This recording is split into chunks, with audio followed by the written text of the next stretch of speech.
So I will be seeing you one by one like this? Yeah, we'll be asking you some questions one by one. Okay, perfect. Let's do that. Actually, 100 students are watching you right now. Yeah. Okay, Say perfect. hi, everybody. Wow. That's very good. Hello, everyone.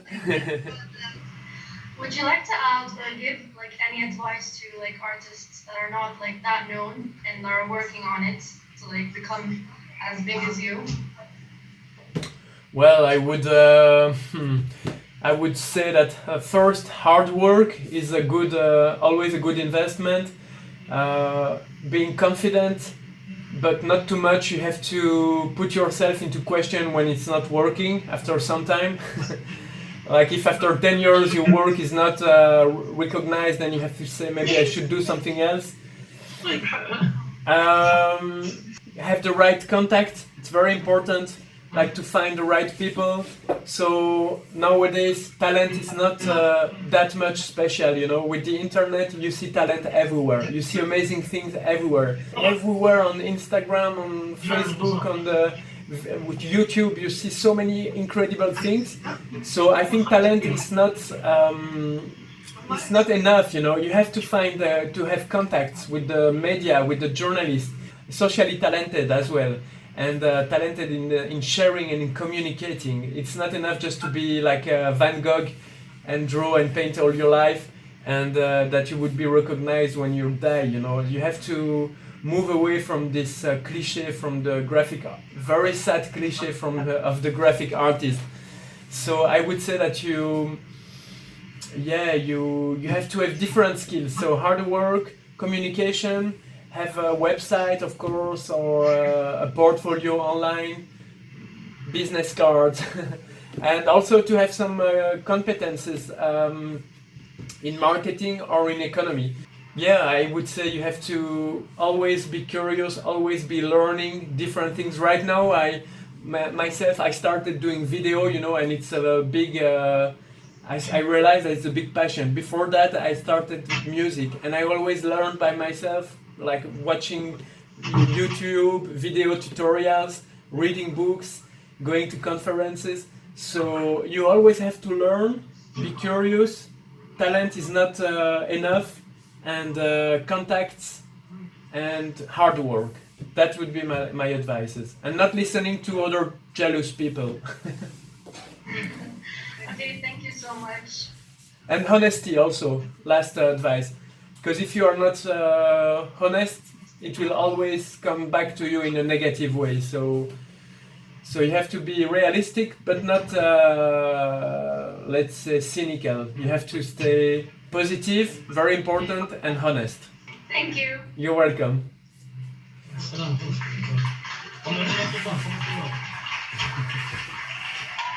I would like to ask you, when you started drawing or like creating art, Yes. did you ever see yourself like becoming this like this huge inspiration to like millions and millions of people?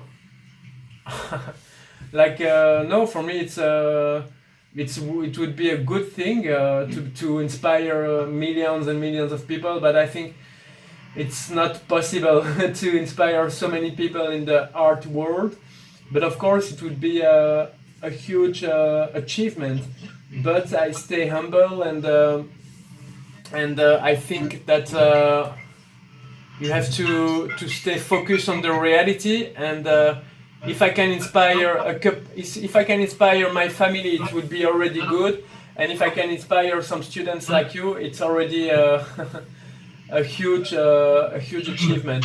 Of course, it's a responsibility. You know, when you are publishing something on the internet, you always have to be aware that it can reach many people in a positive or in a negative way. You have to remind this. It's in the public sphere, in the public world, so you have to be very careful. So when I was a kid, the internet didn't exist, and it started when I was a teenager, when I was about your age. When you are creating something new and publishing it, you have to be careful. So for me, when I'm doing it, I'm trying to give my best, and of course, if it influences people, it's a big honor, but a big responsibility also. Voilà. Hello. Hello. Oh, a boy finally. What's your name? My name is Sam. Nice to meet you. And how did your childhood impact on your drawings? When I was much younger, I was somehow troubled child. Like I had a lot of energy. I hyperkinetic child. During the first years, I had some difficulties at school. I didn't have such good notes. So for me, drawing was a way to be good because I was not so good in the other stuff. So it was really helpful to give me confidence. And drawing was an escape, you know.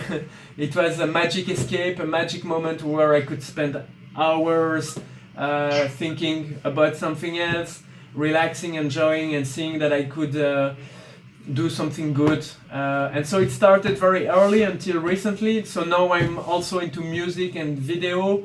So I'm not drawing every day like I was drawing a couple of many years ago when I was younger. But it helped me like it could help a child doing sport or doing music or just having a passion, going to the cinema.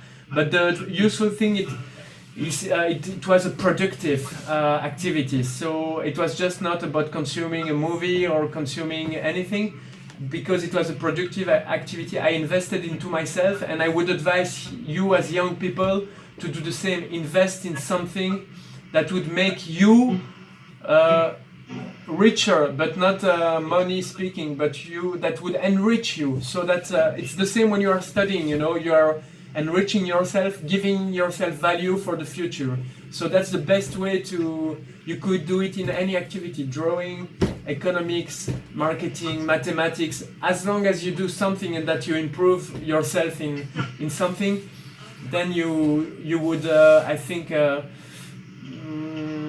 prepare yourself for a successful future. So for me it was drawing, but for you it could be anything else. Thank you. You're welcome. Hello, Hello, what's your name? my name is Hella. Hello, How are you? I'm fine, thank you. I'm going to present an artwork that I drew according to your techniques. Yeah. Wow. In this artwork, I was inspired by the movie Aladdin, from the scenes. Yes. And I was going to ask you, what would you do if you were in my place and drew this picture? As the real picture over here is extracted from a magazine. I see that the quality of the drawing is very good. I think it's perfectly drawn. You are a very talented drawer. But for me to be able to evaluate the pencil versus camera skills, would have been nice to see it with the photo behind. You have a. You have a. I see one of your friends doing some things like that. Oh, it's me. I see you. It's funny. I just wanted to ask you, if you were in my place and you were drawing this piece, what would you have changed or? Okay, so just for the drawing. So you told me that you took it from Aladdin's scene. I would think it would be nice to change it. Maybe you could use the same character, but use another environment. So instead of the bottle of water, you could put them, let's say, in a wallet. Just thinking about that, or on a computer or something. Just anything else than what's happening in the movie scene, so that you are not copying exactly. You know, you are changing and you are adding creative value. So like this, you know, Disney cannot say, "Oh, she drew exactly the same than what's happening in our movie scene." It's very nice. You have some drawing skills, but you also have to have imagination and creativity. So for that, you need to change your reference and your source of inspiration. You don't need to invent something from scratch or from nothing. You just change what you see and what are your sources of inspiration. Thank you. You're welcome. Hello. Hello, another boy. I was wondering if you wanted to develop any new techniques. Yes, of course. I'm always trying to develop new techniques. So, besides pencil versus camera, I developed many other techniques. I developed a photo concept showing two landscapes up and down. But right now, I'm really looking for a next concept. I'm thinking about in the graphic art. I'm thinking about mixing painting and photography. So I would take a photo, print it, and do a painting, realistic painting, directly on the printed photo. It requires different skills, but that's the idea that I would like to develop in the future. Thank you. You're welcome. My name is Leanne Hajali, and to begin with, in this unit, we worked on changing a picture into an art piece. I would love to know how you interpreted your thoughts, hobbies, and culture in these artworks. Well, in my culture in the pencil versus camera series, I think is quite visible. Belgium is very well known for surrealism, so I would say that my drawings are a lot in the surrealist movement, directly from Salvador Dali and René Magritte, who is another famous surrealist Belgian artist, painter from the past century. I also try to convey universal messages, so it's not 100% about my culture. This series shows photos from many places around the world, not only Belgium. It's, let's say, European culture, and I hope I can travel a little bit in other countries. So was photography one of your hobbies? Yes, definitely. It was one of my hobbies. So I started studying journalism like 10 years ago already.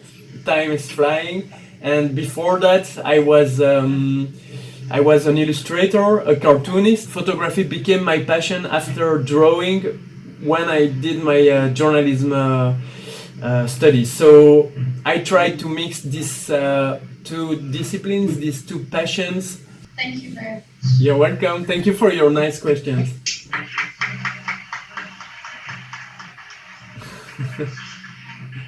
Hi. Hello. I have a short question, and my question is, what's your feeling knowing that over 100 students have been learning your techniques and practicing? First, what's your name?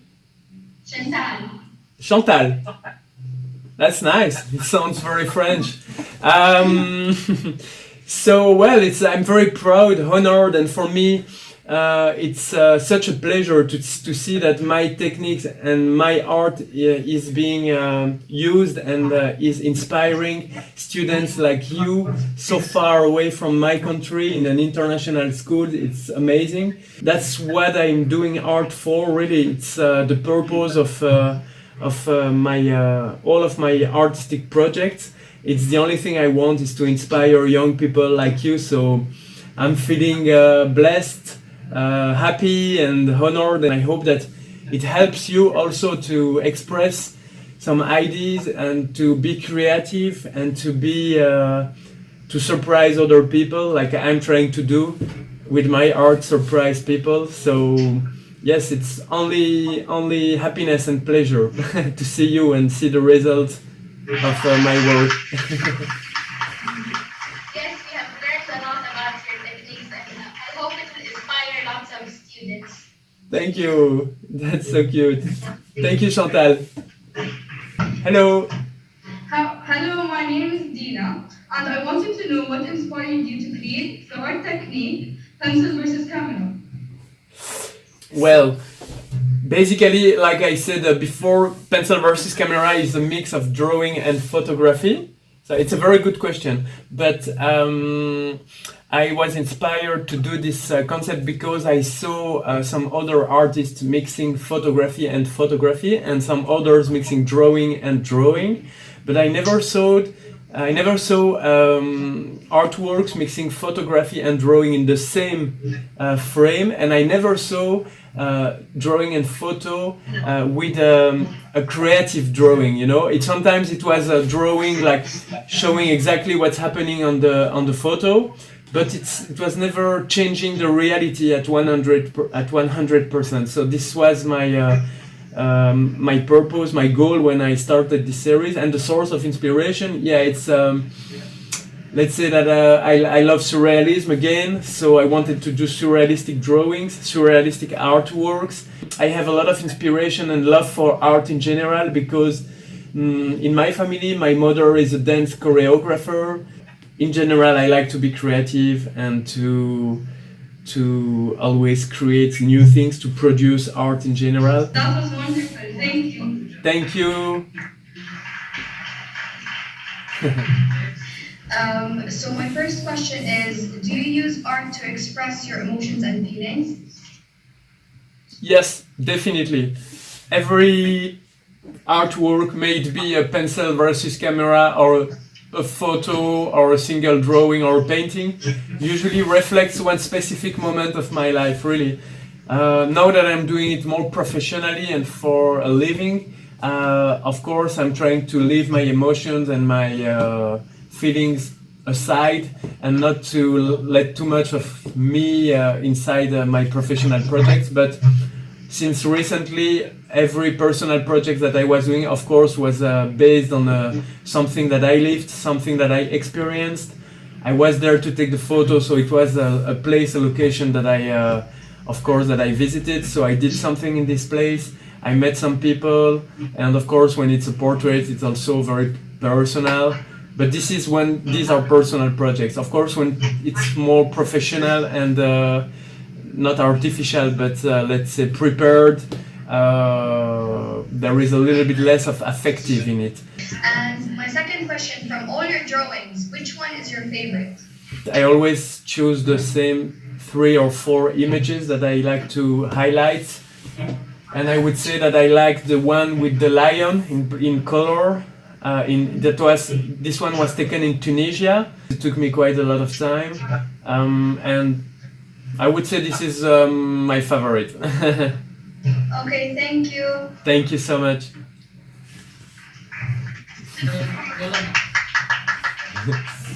Yes, hello, what's your name? My name is Lian. Lian? And this is my first artwork as the pencil versus camera. Very nice. Oh yeah, I can see it. Uh-huh. What do you think of my artwork as a start, and how do you think I can develop it later on? Yes, but I will see if your teacher sent it to me, because it's, yeah, I can see it. I have it. Wait, yeah, I can see it, because here on the Skype the quality is very bad, but your teacher sent it to me and I have in front of me in better quality. So I can see a word saying your bathroom, the product lines offers the almost bathroom, jacuzzis and so on. So it's some kind of advertising, and then you drew a guy with a towel. It's in a jacuzzi, right? Yeah. Yeah, it's lovely. I like it because you added some creative character in it. It's not just you didn't redraw somehow the jacuzzi. You changed the reality and you added something that's matching the photo. So a guy cleaning, and it's funny because the guy is not 100% realistic. It looks like more comics. It's some kind of comics character, and it makes me think about Bob the Sponge. I don't know if you know him. Somehow the face. So would have been cool to do Bob the Sponge in the water. So I think it's a very nice drawing. Just maybe the guy I see that you drew him like cleaning. You could have drawn like how to say in English, a sailor or something like that, so that it's connected with the water, or even Bob the Sponge, because it's a sponge, it absorbs water. Would have been a connection with the water and the jacuzzi. Congratulations. I wouldn't say much about it. It's just perfect. In conclusion, we would like to thank you for your time. We enjoyed our time with you, and we are waiting for your visit in future. Thank you. I hope I can visit you.